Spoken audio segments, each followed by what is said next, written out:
Friends, Kings and rocks എന്ന YouTube ചാനലിലേക്ക് എല്ലാവർക്കും സ്വാഗതം. ഇന്നത്തെ പൊളപ്പ് വീഡിയോ എന്താണെന്ന് വെച്ചാൽ ഹെൽത്ത് ജ്യൂസിനെ കുറിച്ചാണ്. ഹെൽത്ത് ജ്യൂസ് പരിചയപ്പെടുത്തുന്നത് എന്റെ ചേച്ചിയാണ്. അപ്പൊ നമുക്ക് ഇനി വീഡിയോയിലോട്ട് അടക്കാം. 1. തഴുതാമ. തഴുതാമയെ ഇലക്കറികളിൽ കൂട്ടുന്നു. പൊട്ടാസ്യം നൈട്രേറ്റ് അടങ്ങിയിരിക്കുന്നു. തഴുതാമയുടെ വിത്തിന് രക്തശുദ്ധീകരണത്തിന് ശേഷിയുണ്ട്. ഹൃദയത്തെയും വൃക്കയുടെയും പ്രവർത്തനത്തെ ഒരുപോലെ സ്വാധീനിക്കുന്ന ഒന്നാണ് തഴുതാമ. 2. തുളസി. തുളസിയെ ഔഷധിയുടെ മാതാവ് എന്ന് വിളിക്കുന്നു. വിശപ്പുണ്ടാകാൻ, ദഹനശേഷി വർദ്ധിപ്പിക്കാനും രക്തശുദ്ധീകരണത്തിനും തുളസിയെ ഉപയോഗിക്കുന്നു. രോഗാണുക്കളായ ഇക്കോളെ, ബാസില്ലസ്, ആന്ത്രൈസ് എന്നിവയെ നശിപ്പിക്കാൻ തുളസിക്ക് കഴിവുണ്ടെന്ന് ആധുനിക പഠനങ്ങൾ തെളിയിച്ചിരിക്കുന്നു. യൂജിനോൾ ആണ് തുളസിയുടെ ഇലയ്ക്ക് മണം നൽകുന്നത്. 3. തൊട്ടാവാടി. ടച്ച് മീ നോട്ട് എന്ന് ഇംഗ്ലീഷിൽ അറിയപ്പെടുന്ന തൊട്ടാവാടിയിൽ മൈമോസിൻ എന്നു പേരുള്ള ആൽക്കലോയിഡ് അടങ്ങിയിരിക്കുന്നു. ഇത് പല ഔഷധങ്ങളിലും ഉപയോഗിച്ചു വരുന്ന ഒന്നാണ്. 4. കടലാടി. ഈ ചെടിയെ ത്വക്ക് രോഗങ്ങളിൽ ഒരുപാടായി ഉപയോഗിച്ചു വരുന്നു. ഇത് നല്ലൊരു ഔഷധ ചെടിയാണ്.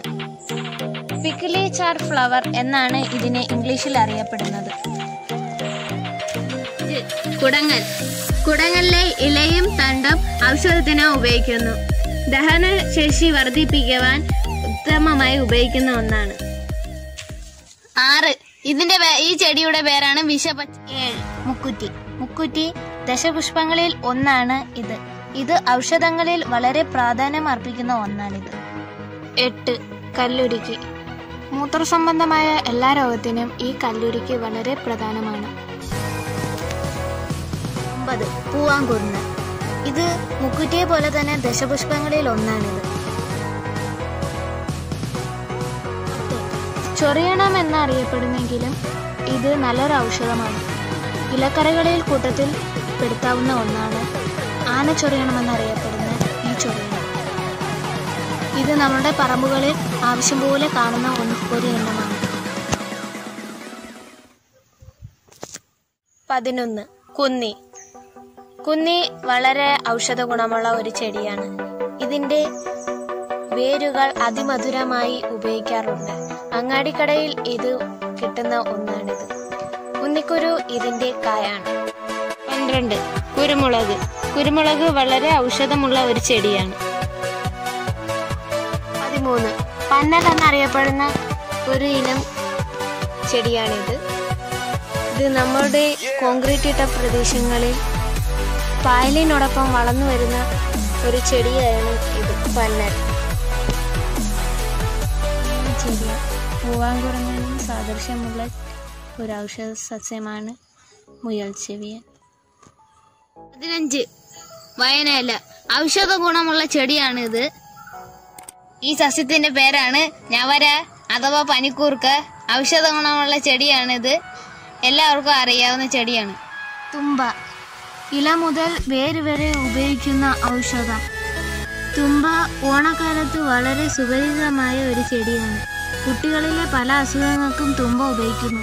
ആൽക്കലോയിഡുകൾ ഉൾപ്പെടെ നിരവധി രാസഘടകങ്ങൾ ഉണ്ട് തുമ്പയിൽ. പേര. ഇത് ഔഷധ ഗുണമുള്ള ഒരു ചെടിയാണ്. പേരയില. ഈ ഇല വെള്ളത്തിട്ട് കുടിച്ചാൽ ആരോഗ്യത്തിന് നല്ലതാണ്. തെച്ചി. കാട്ടുതെച്ചി. ഇത് വളരെ ഔഷധ ഗുണമുള്ള ഒരു ചെടിയാണ്. ഇതിന്റെ ഇല തിളപ്പിച്ച് കുടിക്കുന്നത് ആരോഗ്യത്തിനും ഉന്മേഷത്തിനും നല്ലതാണ്. ചീലാന്തി. ഇത് വളരെ ഔഷധ ഗുണമുള്ള ഒരു ചെടിയാണ്. ഇനി നമുക്ക് ഹെൽത്തി ജ്യൂസ് ഉണ്ടാക്കാം. ആദ്യമായിട്ട് ഒരു കലം വെള്ളം നമുക്ക് ചൂടാക്കാനായിട്ട് വെക്കാം. ഇതിലേക്ക് നമ്മൾ നേരത്തെ പറിച്ചു വെച്ചിട്ടുള്ള ഇലകൾ ഇട്ട് കൊടുക്കാം.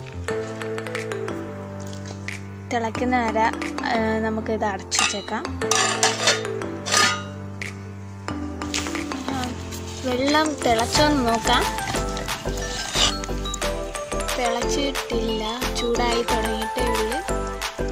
നല്ലതായിട്ട് തിളയ്ക്കണം. അപ്പോൾ നമുക്ക് ഒന്നും കൂടെ ഒന്ന് നോക്കാം.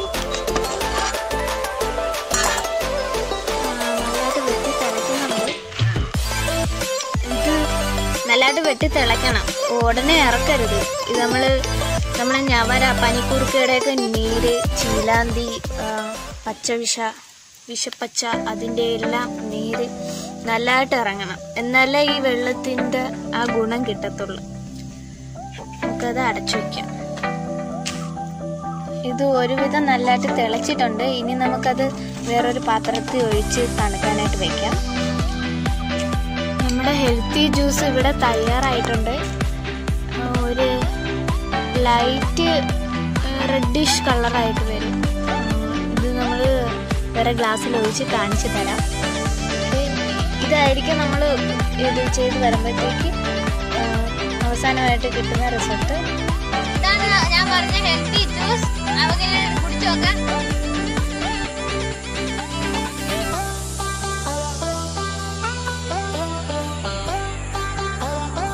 കൊള്ളാം, സൂപ്പർ സാധനം.